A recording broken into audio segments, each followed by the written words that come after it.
తెలంగాణ రాజకీయాల్లో మరోసారి కీలక పరిణామం చోటు చేసుకుంది. నిన్నటి వరకు తెర వెనుక ఉన్న ఫోన్ ట్యాపింగ్ కేసు ఇప్పుడు రాజకీయ యుద్ధంగా మారింది. అధికారంలో ఉన్నప్పుడు జరిగిన అక్రమాలపై విచారణ వేగం పెంచిన కాంగ్రెస్ ప్రభుత్వం ఇప్పుడు నేరుగా మాజీ సీఎం కేసీఆర్ ను టార్గెట్ చేసింది.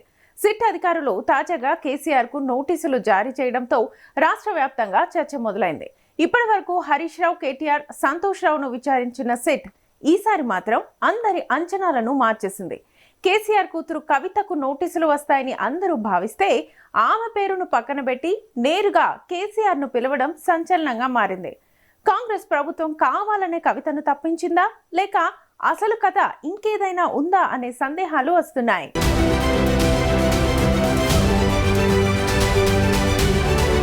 తెలంగాణ రాజకీయాల్లో ఫోన్ ట్యాపింగ్ కేసు మరోసారి సంచలనం సృష్టిస్తోంది. గత బీఆర్ఎస్ ప్రభుత్వ హయాంలో జరిగిన అక్రమ ఫోన్ ట్యాపింగ్ ఆరోపణలపై దర్యాప్తు కొనసాగుతోంది. ఈ క్రమంలోనే సిట్ అధికారులు బీఆర్ఎస్ అధినేత మాజీ సీఎం కేసీఆర్ కు నోటీసులు జారీ చేయడం రాజకీయ వర్గాల్లో చర్చనీయాంశంగా మారింది. ఇంతకు ముందు హరీష్ రావు, కేటీఆర్, సంతోష్ రావు వంటి నేతలను విచారించిన తర్వాత కేసీఆర్ కూతురు కల్వకుంట్ల కవితకు నోటీసులు వస్తాయని అందరూ అనుకున్నారు. కానీ ఆమెకు బదులుగా కేసీఆర్ ను పిలవడం ఆశ్చర్యం కలిగిస్తోంది.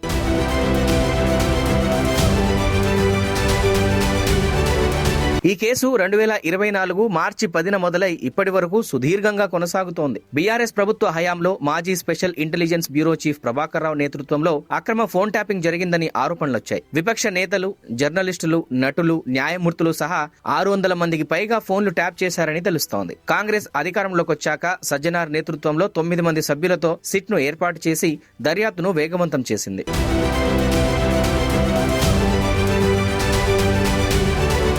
దర్యాప్తు ప్రారంభంలో పలువురు పోలీసు అధికారులను అరెస్ట్ చేశారు. వారి వాంగ్మూలాలు, బాధితుల ఫిర్యాదుల ఆధారంగా విచారణ ముందుకు సాగుతోంది. ఇటీవల హరీష్ రావును విచారించిన సిట్ అతని ఫోన్ కూడా ట్యాప్ అయిందని ఆధారాలు చూపించి అతన్ని బాధితుడిగా, సాక్షిగా పరిగణించింది. హరీష్ రావు కుటుంబ సభ్యుల ఫోన్లు కూడా మానిటర్ చేశారని తెలిసి అతను ఆశ్చర్యపోయాడని సమాచారం. ఆ తర్వాత కేటీఆర్ ను కూడా 7 గంటల పాటు ప్రశ్నించారు. కేటీఆర్ దీనిని కాంగ్రెస్ ప్రభుత్వం రాజకీయ కుట్రగా వర్ణించారు.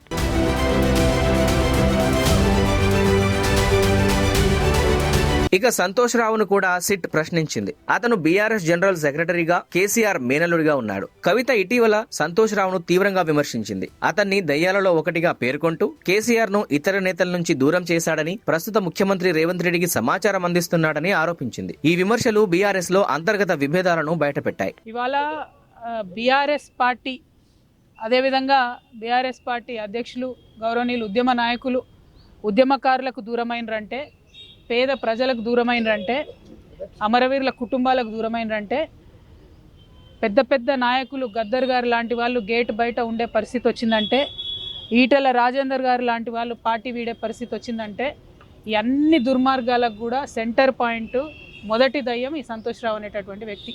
ఈ ముఖ్యమంత్రి గారు, ఈ గుంపు మేస్త్రి గారు, ఆయనకు ఉండేటటువంటి ప్రధాన గూఢాచారి కూడా ఈ సంతోష్ రావే.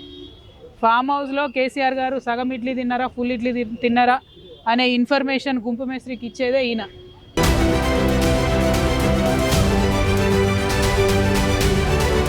అయితే కవిత తన భర్త అనిల్ ఫోన్ ట్యాప్ అయిందని బహిరంగంగా చాలాసార్లు చెప్పింది. అంతేకాకుండా కేటీఆర్ ఆమె ఫోన్ ట్యాప్ చేశాడని కాంగ్రెస్ ఎంపీ ఆరోపించారు. దీంతో ఆమెకు నోటీసులు వస్తాయని అందరూ భావించారు. కానీ సిట్ ఆమెను ఎందుకు సాక్షిగా పరిగణించలేదని ప్రశ్నలు వస్తున్నాయి. దీంతో కాంగ్రెస్ ప్రభుత్వం ఆమెను కావాలని తప్పించిందా అనే సందేహాలు కూడా వ్యక్తమవుతున్నాయి.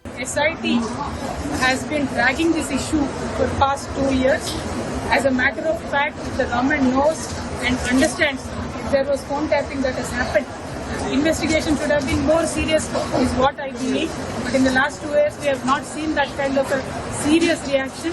So even now today Honorable KCR Garu is called to the SIT.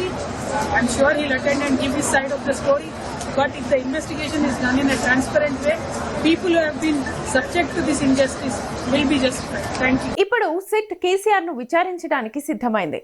జనవరి 30న మధ్యాహ్నం కేసీఆర్ విచారణకు హాజరు కావాలని నోటీసులు ఇచ్చారు. ఈ కేసు ఇంకా ముగియలేదు. 2025 జనవరిలో 2 అరెస్ట్ అయిన వారికి హైకోర్టు బెయిల్ ఇచ్చింది. సిట్ ఫైనల్ ఛార్జ్షీట్ దాఖలు చేయాలా లేక మరిన్ని విచారణలు జరుపుతుందా అనేది తెలియాల్సి ఉంది. కేసీఆర్ విచారణ తర్వాత ఏం జరుగుతుందో చూడాలి. మరి కవితను సిట్ పిలుస్తుందా లేదా అనేది ఇప్పుడు ఆసక్తికరంగా మారింది.